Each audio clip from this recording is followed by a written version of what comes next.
pardon d'être un peu théorique sur le plan économique et un peu ferme aussi sur mes principes économiques, mais ça me semble des principes de bonne gestion pour être sûr que quand on prend des impôts aux gens, bah, ça soit correctement utilisé ensuite par l'État qui utilise, cet argent-là. Bonjour Guillaume Tasparian, vous êtes député de Eure-et-Loir, ancien ministre de la fonction publique et du logement. En Nouvelle-Calédonie, où l'État doit-il tenir fermement et où doit-il changer de méthode, selon vous? Alors je pense que l'État doit fermement tenir sur ses propres compétences, qui sont, les compétences régaliennes. Vous savez, je suis une philosophie libérale, c'est-à-dire je considère que la force de l'État, elle doit être sur ses missions régaliennes: la sécurité, la justice, la défense, les affaires étrangères. C'est ça le cœur du sens de l'État et c'est ce pourquoi nous donnons une autorité à l'État pour agir. C'est ça le sens de la démocratie libérale telle que nous l'entendons, dans notre société. Donc c'est sur ces missions-là que l'État doit être fort, doit être ferme et doit tenir le rang de façon très claire et sans aucune ambiguïté. C'est ma vision d'un État fort, elle est sur, ses propres domaines de compétences et notamment sur la régalien. Est-ce que vous êtes en phase avec le positionnement de l'État, par exemple, dans les contraintes qui peuvent être imposées par l'État? Sur le plan économique, je considère que l'État a 2 responsabilités. C'est déjà de veiller à ce qu'un marché puisse fonctionner, correctement. Il se trouve que vous êtes, en tout cas la Nouvelle-Calédonie, dans une situation de marché qui est très particulière. On n'est pas dans une situation de concurrence pure et parfaite, dans lequel, il y a un nombre très important de consommateurs et de producteurs et que la régulation par le laisser-faire et le marché suffit à faire fonctionner l'économie. C'est la spécificité des économies insulaires qui sont éloignées, qui ont des coûts de transport qui sont très élevés, qui ont des populations faibles d'un point de vue démographique et qui ont un nombre de producteurs qui est assez limité. Dans ces cas-là, l'État intervient pour réguler le marché. Il intervient pour, veiller à ce qu'il n'y ait pas que des monopoles et en même temps qu'il n'y ait pas une concurrence qui soit trop forte non plus.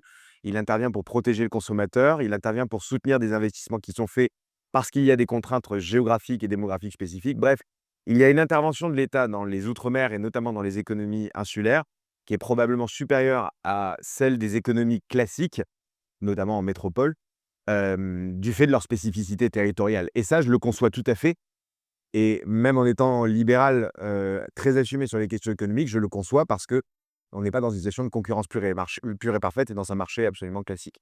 Voilà et après l'État peut accompagner des investissements. Moi, je préfère qu'elle le fasse à travers des prêts plutôt qu'à travers des subventions. Ça responsabilise toujours un peu plus de prêter de l'argent moyennant remboursement avec un intérêt si faible soit-il, plutôt que de subventionner, sans qu'il y ait un modèle économique qui tourne derrière ou une logique économique qui tourne, derrière. Voilà donc voilà le soutien économique de l'État, il est important et il est important, notamment dans les économies insulaires et dans les outre-mer, il peut prendre des formes, diverses et variées, dont celui du mécanisme de prêt que vous mentionnez, ouais. Je pense que vous avez en partie répondu, mais je vais quand même poser la question d'une manière plus spécifique. On a aujourd'hui beaucoup de Calédoniens qui attendent ou espèrent encore un plan État. Est-ce qu'on peut encore reconstruire uniquement au travers de la dépense publique? Alors non, on ne peut pas faut pas compter uniquement sur la dépense publique pour pouvoir faire tourner une économie. Si vous dépensez de l'argent public, c'est-à-dire l'impôt du contribuable, l'impôt des Calédoniens, l'impôt des Français, dans un modèle économique qui ne tourne pas, qui n'est pas efficace, qui n'est pas productif, qui n'est pas compétitif, c'est juste dépenser à perte et dépenser avec l'argent des autres. Parce que tout ce que l'État serait amené à dépenser, il ne le fait pas avec l'argent qui sort de nos poches à vous et à moi. Il le fait de la poche de tous les habitants du territoire qui payent leurs impôts tous les jours. Et donc le minimum que le contribuable est en droit d'attendre, c'est que cet argent-là qui lui est prélevé à travers les impôts soit bien utilisé et dans une logique économique vertueuse où il y a des boîtes compétitives qui créent des emplois, qui arrivent à avoir un bénéfice, qui arrivent à avoir un retour sur investissement et qui arrivent à une logique, vertueuse. Voilà. Donc, moi je ne suis pas un chantre de la dépense publique à tout va avec l'argent des autres. Voilà, sachez que c'est une facilité politique. Vous avez beaucoup de politiques qui vous promettent monts et merveilles, qui vous disent: «L'État ou nous allons investir, nous allons accompagner, nous allons verser des chèques». C'est sympa politiquement, ça fait parfois les électeurs tombent parfois dans le panneau. Mais les électeurs sont pas bêtes en réalité, ils savent très bien que quand les politiques leur font des promesses de ce type-là, à la fin, c'est toujours eux qui payent à travers les impôts. Et donc, il faut appeler à la responsabilité des politiques pour faire en sorte que les subventions, si elles soient données, le soient dans une logique vertueuse et qu'on ne soit pas dans une politique du chèque qui nuit à l'efficacité économique. Pardon d'être un peu théorique sur le plan économique et un peu ferme aussi sur mes principes économiques, mais ça me semble des principes de bonne gestion pour être sûr que quand on prend des impôts aux gens, ça soit correctement utilisé ensuite par l'État qui utilise, cet argent-là. Voilà et puis il y a plein de choses qui permettent de développer l'activité. Il y a le fait d'avoir une fiscalité faible et attractive. C'est ça qui permet à des investisseurs de se dire: «Je vais aller m'installer en Nouvelle-Calédonie, je vais aller m'installer dans le territoire parce que je vais pas être, surtaxé et je vais pas avoir des impôts dans tous les sens». Il y a le fait d'avoir une main-d'œuvre qualifiée. Quand vous avez des gens qui sont formés, ça attire des investisseurs qui se disent, bah, voilà, j'ai envie de m'investir dans le territoire parce que je sais que je peux compter sur des gens qui sont travailleurs, qui sont bosseurs, qui sont bien formés. Il y a les infrastructures. Quand vous avez un territoire qui est bien connecté avec des infrastructures aéroportuaires, portuaires qui sont présentes, des routes qui sont présentes, des réseaux d'eau, d'électricité qui sont présentes, ça aide à développer l'activité économique. Quand vous avez, de l'énergie, abondante, décarbonée, qui fonctionne bien et cetera, là aussi ça attire des investisseurs. Donc le rôle de l'État, c'est aussi de garantir que les conditions économiques sont favorables pour que des investisseurs privés aient envie d'investir dans le territoire, pas juste parce qu'on leur promet des chèques avec l'argent des autres, mais parce qu'ils arrivent dans un territoire en croissance dans lequel il fait bon investir et il fait bon vivre et où on a envie voilà, de créer des emplois et de faire du business. Et ça, c'est la logique, à mon sens, économique qu'il faut avoir pour la Nouvelle-Calédonie, mais en réalité pour tout le territoire national, pour être sûr qu'on rentre dans une logique d'attractivité, de compétitivité. Tout à fait. Je vais poser peut-être une question un petit peu plus gémante, mais quelque part, vous êtes en phase, vous, à titre personnel, avec, les nouveaux impôts, nouvelles créations d'impôts et cetera, qui nous sont aujourd'hui imposés par Bercy dans les cadres des prêts garantis par l'État? Alors moi, j'ai jamais été favorable aux hausses d'impôts et c'est vrai pour, tout le territoire, national et je sais qu'à l'Assemblée nationale, Nicolas Metzdorf a signé tous mes amendements.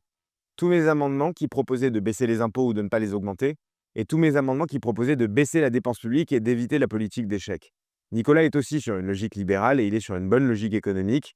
On est très alignés ensemble tous les 2 et donc je suis très fier de siéger à ses côtés et de porter une vision libérale de la société. Voilà. Quel poids vous paraît désormais impossible à repousser, à Paris, concernant la Nouvelle-Calédonie?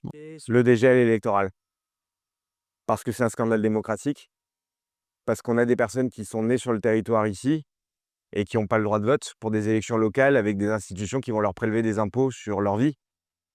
Et que dans n'importe quelle démocratie, quand vous êtes né sur un territoire, quand vous avez le même passeport que les autres, quand vous participez à la vie sociale et économique du territoire, c'est juste un scandale de ne pas pouvoir choisir au même titre que les autres, ses représentants. Surtout quand on donne le pouvoir à ses représentants d'avoir des pouvoirs et notamment le pouvoir de lever l'impôt, c'est-à-dire de taxer.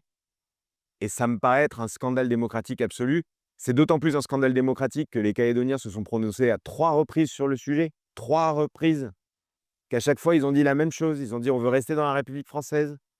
On veut avoir les mêmes droits que tout le monde. On veut pouvoir voter à nos élections locales» et qu'à l'issue de ces 3 votes, on soit encore en train de procrastiner, de se dire: «Il faut repousser les choses, il faut attendre, on n'est pas prêt». Mais je me mets à la place 2 secondes des Calédoniens à qui on dit ça, mais comment voulez-vous qu'ils ne soient pas en colère? Moi, on me dirait en Eure-et-Loir, dans mon territoire: «Guillaume, tu es arrivé en 2014», ce qui est mon cas, hein. Je suis arrivé dans mon département en 2014. Mais en 2025-26, tu as quand même pas le droit de voter aux élections départementales et régionales du département d'Eure-et-Loir et de la région Centre. Mais je trouverais ça scandaleux, scandaleux et j'ai l'impression que parfois quand on en discute avec certains à Paris: «Oh bah non, écoutez, ça peut attendre, on verra plus tard et puis tant pis et puis voilà». Mais non, en fait. Quand on est démocrate et républicain, ça doit nous scandaliser tous. Moi, les échanges qui nous ont marqués parmi les échanges qui nous ont marqués, il y en a eu un avec des personnes qui sont privées du droit de vote, qui sont arrivées avec leur passeport français, en nous disant: «Monsieur le député, vous avez le même passeport que nous, on a voté 3 fois, enfin, tout le monde a voté 3 fois pour qu'on puisse voter au même titre que vous, mais on est exclus de la République et du champ de vote».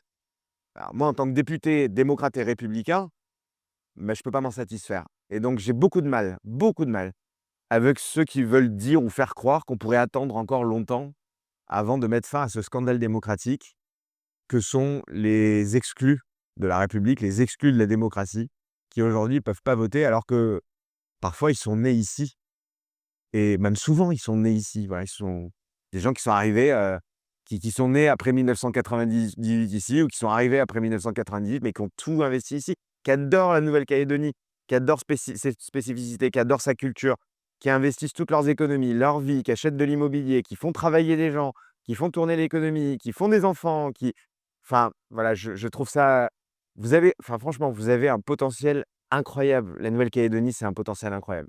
C'est un paradis. Alors, c'est pas la peine d'en faire un enfer et un enfer démocratique. Donc voilà, donc on a un beau paradis, il faut en être fier. Vous l'êtes.